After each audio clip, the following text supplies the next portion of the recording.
The Phillips family seemed to have everything: strong faith, close bonds, and bright futures ahead. James was on a business trip when his wife Mary and youngest daughter Lacey disappeared. Hit like and subscribe for more true crime content. Jesse's worried phone call home would trigger an investigation revealing crimes across multiple states.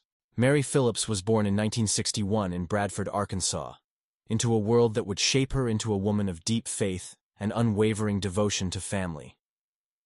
Her early years were marked by the values that would define her entire life: compassion, dedication, and an infectious smile that could brighten any room she entered.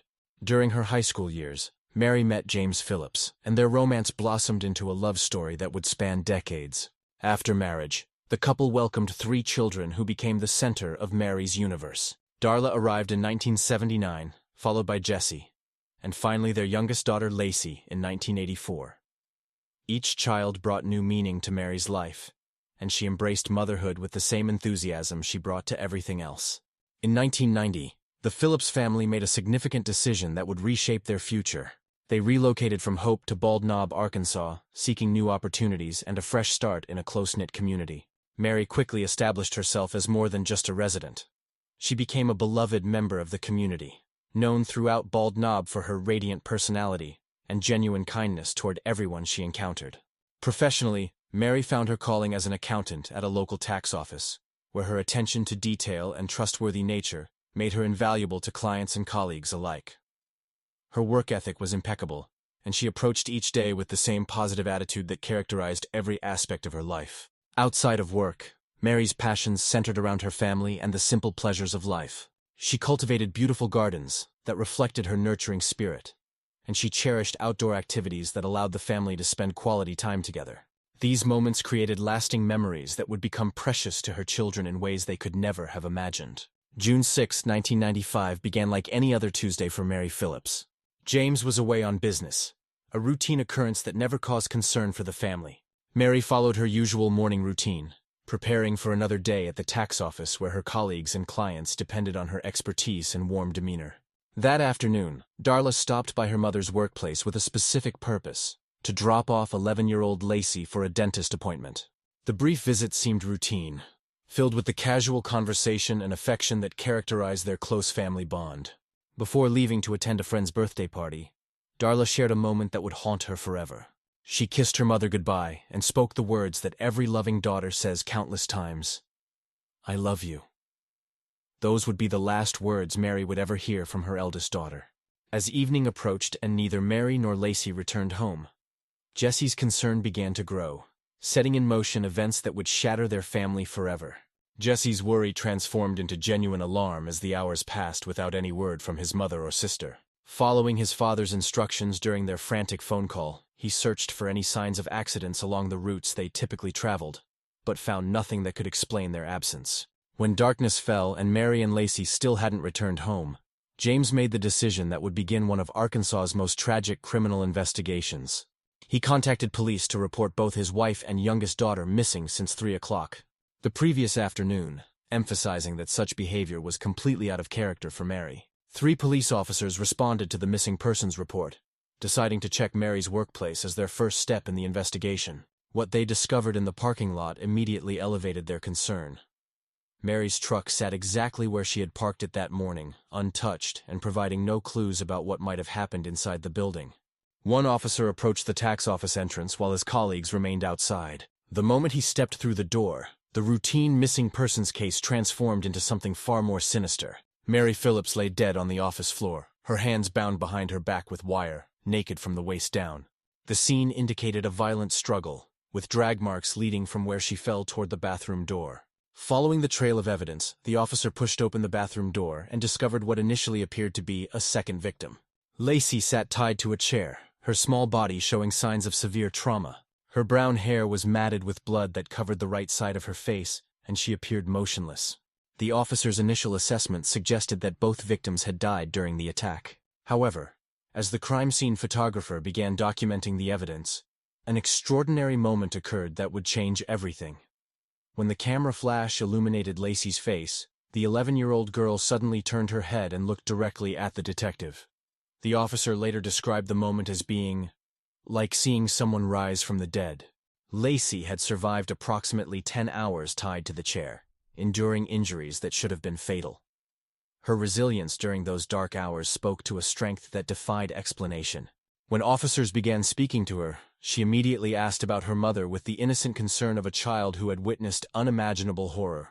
The detective, recognizing the delicate nature of the situation, gently reassured Lacey, while emergency medical personnel rushed to the scene. Her condition was critical, with severe head injuries that required immediate surgical intervention and intensive care treatment. As paramedics prepared to transport Lacey to the hospital, she faced one final trauma: passing by her mother's body to exit the office. The image would be seared into her memory forever, but her survival provided investigators with something they desperately needed: a living witness who could identify the perpetrator. Lacey's hospitalization marked the beginning of both her long road to physical recovery and the intensive investigation that would seek justice for her mother's murder. Her survival against overwhelming odds had given law enforcement their first real hope of solving this brutal crime. But the question remained: who could commit such a heinous act against an innocent family? And what had driven them to such violence? Once Lacey's condition stabilized enough for her to communicate with investigators, she became the key to solving her mother's murder.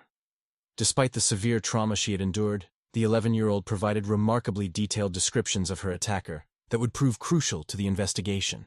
Lacey's memory was surprisingly clear about specific details that only a direct witness could provide. She described the perpetrator's physical appearance, including his distinctive hairstyle and clothing from that fateful day. Most importantly, she recalled specific tattoos that adorned his body, one prominently displayed on his arm, and another unique marking that resembled a tear located under his left eye. These detailed descriptions quickly led investigators to focus their attention on Jack Johnson Jr., a 30-year-old man who was already well known to local law enforcement. Jack's criminal history included multiple arrests for burglary, theft, and drug-related offenses, creating a pattern of behavior that aligned with the type of person capable of committing such a violent crime. When police brought Jack in for questioning, they expected a lengthy interrogation process filled with denials and evasion. Instead, they encountered something far more disturbing. Jack confessed to the crime without any pressure or coercion from investigators. His willingness to admit guilt caught experienced detectives off guard, as most criminals attempt to maintain their innocence, even when faced with overwhelming evidence. During the confession, Jack's demeanor was particularly chilling. He displayed no remorse or emotional reaction to describing the violent acts he had committed against Mary and Lacey Phillips. Even more disturbing was his statement to investigators that if he could, he would take the detective's gun and end his own life right there in the interrogation room. Jack claimed his motivation stemmed from revenge and anger, specifically stating that his wife had allegedly been sexually assaulted and that police hadn't conducted a thorough investigation of that incident. However, investigators found significant gaps in Jack's explanation, including the lack of precise information about when he was married, to whom, or specific details about the incident he referenced as his motivation. The investigation revealed that Jack's actions on June 6, 1995 were far from impulsive. Detectives determined that he had observed Mary entering the tax office building while he was painting a sign nearby. His initial entry to the office involved either asking about employment opportunities or requesting to borrow accounting books, creating a seemingly innocent reason for his presence. What made Jack's crime particularly disturbing was the calculated nature of his return visit. He came back to the office armed with a gun, latex gloves, and wire items that demonstrated clear premeditation and planning. This level of preparation indicated that Jack had spent time thinking about and organizing his attack, making the crime even more heinous. The methodical and cold-blooded planning behind Jack's actions raised serious questions about his mental state and criminal history, setting the stage for a deeper investigation into who Jack Johnson Jr. really was. Jack Johnson Jr.'s confession provided investigators with a detailed reconstruction of the brutal attack that claimed Mary Phillips's life and nearly killed her daughter. The methodical nature of his assault revealed a level of premeditation that shocked even experienced law enforcement officers. Armed with a gun, latex gloves, and wire, Jack returned to Mary's office on that June afternoon with clear intent to commit violence. His choice of weapons and tools demonstrated that this was not a crime of opportunity, but rather a carefully planned attack designed to leave no evidence behind. Jack's first action was to force Mary to lie face down on the office floor, immediately establishing his control over the situation. He then compelled 11-year-old Lacey to lie on top of her mother, creating a scene of terror that would traumatize the young girl for life. With both victims positioned as he wanted, Jack proceeded to rob the cash register, taking whatever money was available while maintaining complete dominance over his victims. The systematic nature of Jack's assault continued as he bound both Mary's and Lacey's hands with wire, ensuring they could not escape or effectively fight back against his attacks. This methodical approach demonstrated his familiarity with controlling victims and his determination to carry out his planned violence. Jack then separated the victims, taking Lacey to the bathroom where he strapped her to a chair. In this moment of absolute terror, young Lacey made a desperate plea that revealed her pure heart and love for her mother. She begged Jack not to hurt Mary. Her innocent request for mercy fell on deaf ears, as Jack coldly responded that he would harm Lacey instead. What followed was a brutal beating that defied comprehension. Jack struck Lacey at least 8 times on the head with his gun, continuing the assault until she lost consciousness.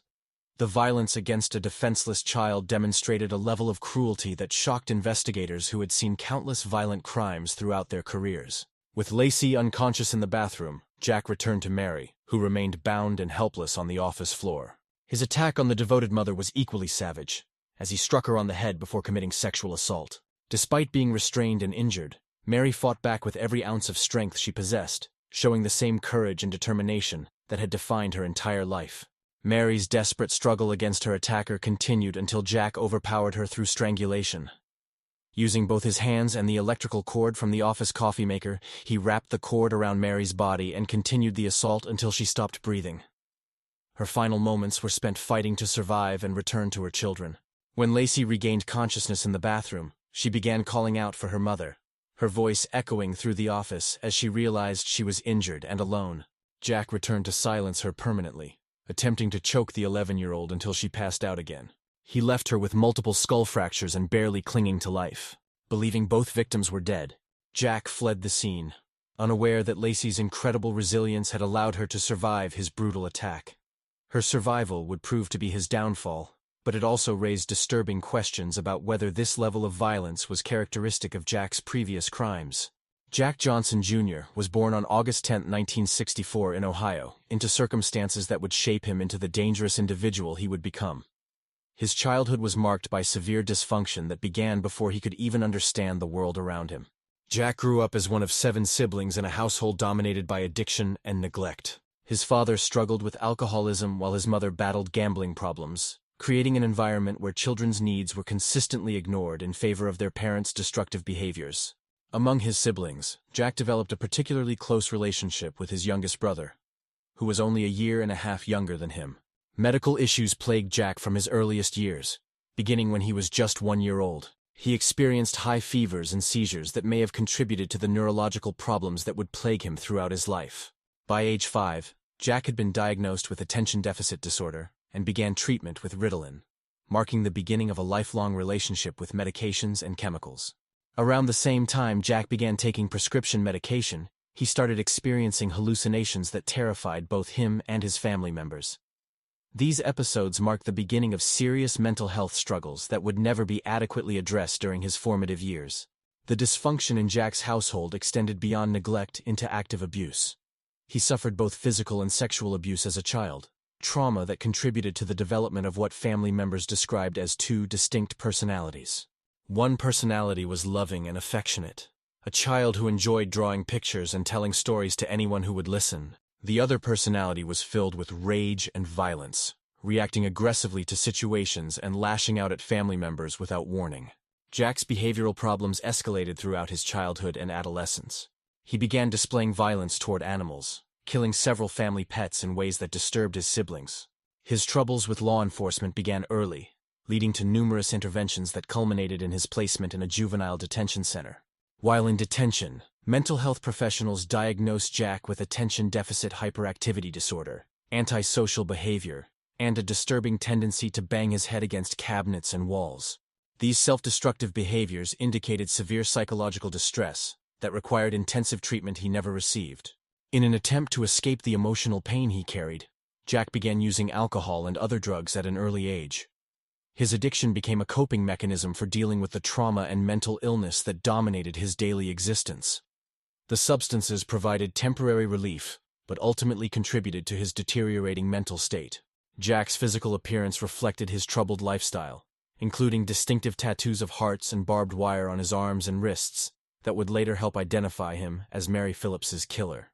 In 1985, he had a brief relationship that resulted in a daughter who was immediately put up for adoption and raised in Toledo, far from Jack's destructive influence. His mental health continued to deteriorate throughout his 20s, leading to 2 serious suicide attempts. The first occurred in 1989, followed by a more dramatic attempt in 1991 when he jumped off a bridge. Both incidents demonstrated his ongoing psychological crisis and desperate need for professional intervention. In 1995, just months before attacking the Phillips family, Jack voluntarily admitted himself to a mental health center, reporting suicidal thoughts and seeking help. Mental health professionals diagnosed him with bipolar disorder, a condition that causes extreme mood swings and affects sleep patterns, energy levels, judgment, and behavior. Jack's use of methamphetamines to self-medicate his bipolar disorder only exacerbated his symptoms and impaired his already damaged judgment. After spending only 6 days in the mental health facility, Jack left treatment against medical advice, setting the stage for the tragedy that would occur just 6 months later. Following Jack Johnson Jr.'s arrest for Mary Phillips's murder, the legal system began the complex process of seeking justice for the heinous crimes committed against the Phillips family. The preliminary hearing at the County Circuit Court established the foundation for what would become a decades-long legal battle. The district attorney's office immediately announced their intention to seek the death penalty, arguing that Jack represented a clear and present danger to society who would likely commit additional violent crimes if allowed to live. This decision reflected the brutal nature of Jack's assault on Mary and Lacey Phillips and the calculated manner in which he had carried out the attack. During one of the preliminary hearings, a disturbing detail emerged that illustrated Jack's mental state following his arrest. Reports indicated that Jack himself asked to be executed immediately, demonstrating either genuine remorse for his actions or a desire to escape the prospect of prolonged imprisonment and legal proceedings. The prosecution's case relied heavily on Jack's detailed confession, which was presented to the court through investigator Howard's testimony. Howard recounted Jack's matter-of-fact description of the crimes, including details that only the perpetrator could have known about the attack on Mary and Lacey. Crucial evidence presented during the trial included the photograph taken of Lacey at the crime scene when officers initially believed she had died from Jack's beating. This image served as powerful testimony to the violence Jack had inflicted on an innocent child and the miraculous nature of her survival. The most significant moment in the proceedings came when Lacey, now older but forever changed by her experience, took the witness stand and positively identified Jack as the man who had killed her mother and attempted to murder her. Her courage in facing her attacker in court demonstrated the same strength that had enabled her to survive the brutal assault. Despite overwhelming evidence against him, Jack pleaded not guilty by reason of insanity, expressing deep remorse for his actions during court proceedings. He claimed to be haunted by the ghosts of his victims and stated that he could not forgive himself for the harm he had caused. Jack's courtroom statements revealed a man tormented by his crimes, claiming he would willingly sacrifice his own life if doing so could undo the damage he had inflicted on the Phillips family. On April 17, 1996, after deliberating on the evidence and testimony presented, the jury delivered their verdict. Jack was found guilty of murdering Mary Phillips and sentenced to death. He received an additional life sentence for sexually assaulting Mary and 30 more years for the attempted murder of Lacey Phillips, along with a $15,000 fine. Jack's defense team immediately began filing appeals, but the Phillips family faced the challenge of rebuilding their lives without Mary, with Darla assuming motherly responsibilities for Lacey and Jesse. In 2002, 7 years after Jack Johnson Jr.'s conviction for murdering Mary Phillips, advances in DNA technology would reveal that his crimes extended far beyond Arkansas. A detective in Pennsylvania reopened a cold case that had remained unsolved for over a decade, not knowing that the breakthrough would come from a database thousands of miles away. Lorraine "Lori" Barrett was 32 years old when her life was brutally cut short in June 1991. A 1977 graduate of South Fayette High School, Lori had built a successful career as a customer service representative for a telephone company in Washington, Pennsylvania. She was known for her friendly personality and professional dedication, traits that made her murder even more shocking to those who knew her. Lori's tragic end came during what should have been a relaxing vacation in Fort Lauderdale, Florida. She had traveled to the popular tourist destination seeking sun and recreation, but instead encountered the predator who would end her life. Witnesses later reported seeing Lori at a local bar, where she was last observed in the company of a man who would prove to be her killer. The man who accompanied Lori from the bar to her room at the Days Inn Lauderdale South Motel was described by witnesses as having multiple distinctive tattoos, details that would prove crucial to the investigation years later. The brutal attack that followed mirrored the violence Jack would later inflict on Mary Phillips. He beat Lori severely, sexually assaulted her, and strangled her to death before fleeing in the early morning hours of June 1, 1991.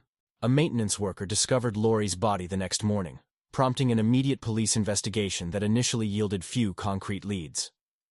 Authorities created a composite sketch of the suspect based on witness descriptions, depicting a man with several tattoos including barbed wire designs and hearts with names inscribed within them.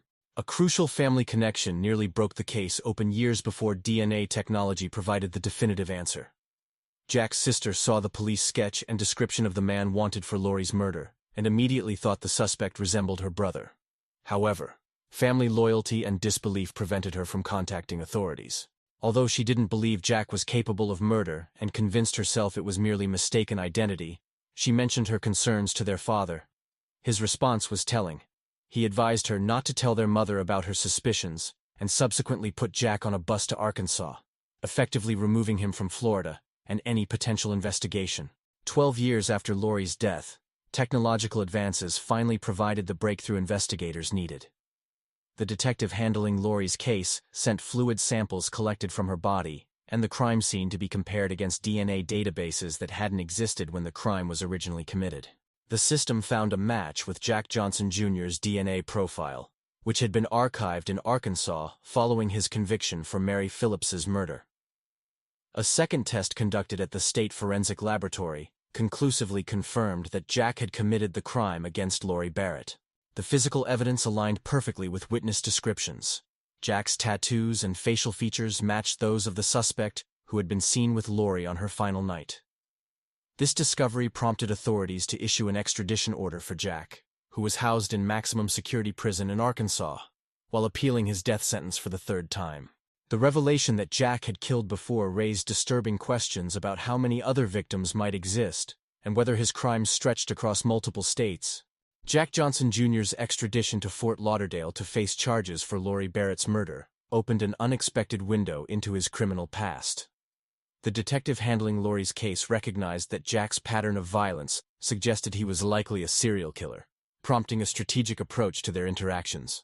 By working to establish trust and rapport with Jack, the detective created an environment where Jack felt comfortable revealing information about his other crimes. This psychological approach proved successful when Jack made a chilling confession. He had killed another person in Broward County, though he refused to provide the victim's name or specific details about the crime. Jack's cryptic statement that he would reveal this secret someday demonstrated his desire to maintain control over information that could provide closure to another grieving family. This pattern of partial disclosure continued during prison visits with his sister. When she directly asked if there were other victims besides Mary Phillips and Lori Barrett, Jack admitted to his sister that there was indeed one more victim, promising to explain everything in a letter when he felt the time was appropriate. His reluctance to immediately reveal this information suggested either a desire to protect someone or a need to maintain psychological power over the situation. For Lori Barrett's family, learning after so many years who had taken their loved one's life brought a complex mixture of emotions. Lori's sister expressed that while she had always wanted to hear this news, actually learning about it was overwhelming because the revelation came so unexpectedly after more than a decade of uncertainty. In 2005, Jack was tried for Lori's murder in Florida, where he pleaded guilty to the charges against him. He was sentenced to life imprisonment before being returned to Arkansas to await his execution for Mary Phillips's murder. The guilty plea eliminated any possibility of appeals in Florida, while ensuring he would face the ultimate penalty in Arkansas. Back on Arkansas's death row, Jack's defense team continued their efforts to secure clemency, arguing that jury forms in his original trial contained contradictory information.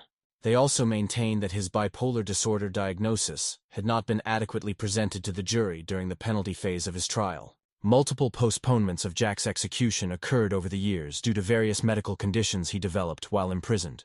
He suffered from high blood pressure and diabetes, complications that eventually necessitated the amputation of his leg. These health issues created additional legal challenges regarding his fitness for execution.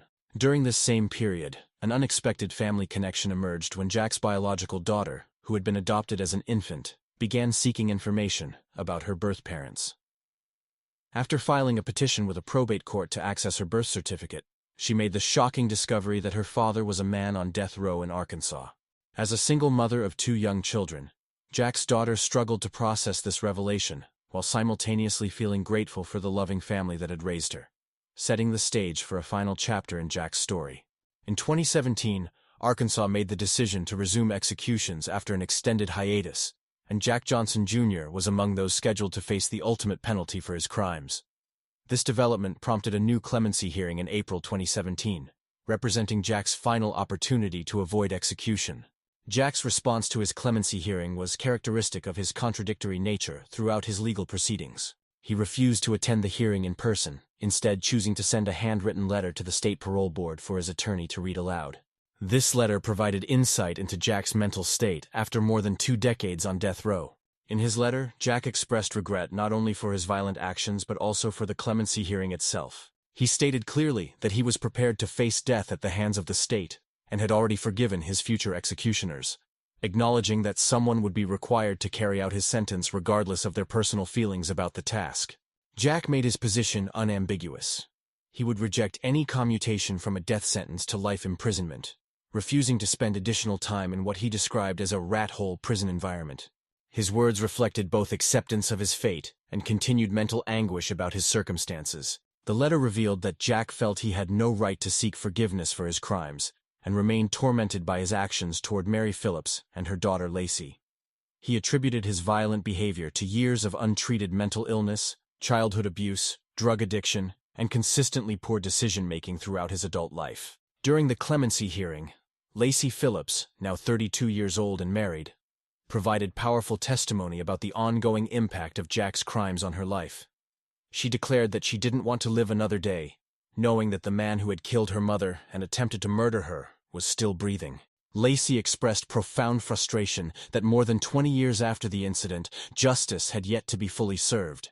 She described the repeated delays in Jack's execution as a torturous journey that prevented her from achieving true closure regarding the horrors she and her mother had endured on that June day in 1995. After 21 years on death row, Jack began making final preparations for his execution. He gave his sister a letter he had written in 2006 with specific instructions. She was to open it exactly 1 year after his execution date. This mysterious correspondence would later reveal Jack's darkest secret. Jack's biological daughter made the difficult decision to travel to Arkansas to see her father for the first and final time the day before his scheduled execution. Their meeting was emotionally complex, as they held hands and attempted to maintain positive attitudes while discussing her birth and forgiving each other for past hurts. Jack gave his daughter his wedding ring, which she now wears on a chain around her neck as a complicated reminder of their brief relationship. On April 24, 2017, Jack consumed his carefully chosen last meal: fried chicken, potato wedges with tartar sauce, beef jerky, 3 candy bars, and a chocolate shake. These final indulgences represented his last earthly pleasures before facing execution. Around 7 o'clock that evening, Jack delivered a 2-minute final statement that surprised many observers. He apologized directly to Lacey Phillips, expressing disbelief at how severely he had hurt her, and professing his love for her, as if she were his own daughter. In a controversial conclusion to his statement, Jack implied that there was a deeper reason for the tragic events of that fateful day, though he did not elaborate. At 52 years old, Jack Johnson Jr. was executed alongside another death row inmate, Marcel Williams, marking the first double execution in the United States in 17 years. Jack's death was officially pronounced at 7 o'clock in the evening, making him the 1,450th person executed in the United States since executions resumed in 1976. However, Jack's story didn't end with his death, as the letter he had entrusted to his sister would soon reveal his most carefully guarded secret. 1 year after Jack Johnson Jr.'s execution, his sister opened the letter he had written in 2006, revealing a confession that would zhenliang the criminal justice system and expose a tragic miscarriage of justice that had persisted for over 3 decades. Jack's posthumous confession detailed his first murder, committed when he was just 18 years old. The victim was Regina Harrison, a 20-year-old college student whose life was characterized by kindness, sweetness, and deep religious faith. Regina attended Palm Beach Atlantic College, a Christian institution in West Palm Beach, where she pursued her education while maintaining the values that defined her character. On May 12, 1983, Regina left her parents' house for what should have been a routine evening bicycle ride through the North Beach neighborhood of Hollywood, Florida. The area was familiar to her, and such rides were part of her regular exercise routine. However, this evening would be her last. Jack spotted Regina while she was cycling and, as darkness began to fall, approached her with predatory intent. He kidnapped the young woman and transported her to Westlake Park, where he subjected her to the same pattern of violence he would later inflict on his subsequent victims. Jack stripped Regina, sexually assaulted her, and strangled her to death before abandoning her body in the isolated park. Friends and family members discovered Regina's naked body in the woods the following day, launching an investigation that would ultimately result in the conviction of an innocent man. During the initial investigation, witnesses reported seeing Regina riding her bicycle with a slim, long-haired man on a black bicycle along a popular trail on Hollywood Beach. Authorities created a composite sketch based on these witness descriptions and began searching for the suspect. For 5 months, the case remained unsolved until Detective John Cerso made a connection that seemed promising, but proved tragically incorrect. Detective Cerso had been involved in capturing Ronald Henry Stewart, a serial sexual predator who had terrorized women across Florida and Mississippi during the late 1980s. When Cerso saw the television program about Regina's murder, he realized that Ronald's physical appearance matched the suspect's sketch. Slim build, long hair, and association with a black bicycle. The circumstantial evidence against Ronald seemed compelling when combined with witness testimony. After his arrest, a witness who claimed to have seen Regina with her alleged attacker identified Ronald from a photo lineup. Additionally, an acquaintance of Ronald's claimed that he had confessed to killing a woman in the park. Despite several factors that should have raised doubts about Ronald's guilt, including fingerprints at the crime scene that didn't match his, Ronald made the fateful decision to plead guilty to avoid the death penalty.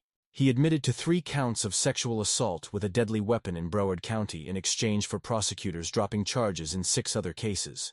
Ronald Henry Stewart was sentenced to 50 years in prison in January 1985, with the sentence running concurrently with his other convictions for sexual offenses. He never expressed regret about accepting the plea deal, nor claimed that he had been coerced into accepting it. Ronald served most of his sentence in Mississippi, but was transferred to Florida in 2007, where he died of cancer the following year, having spent over 2 decades imprisoned for a crime he didn't commit.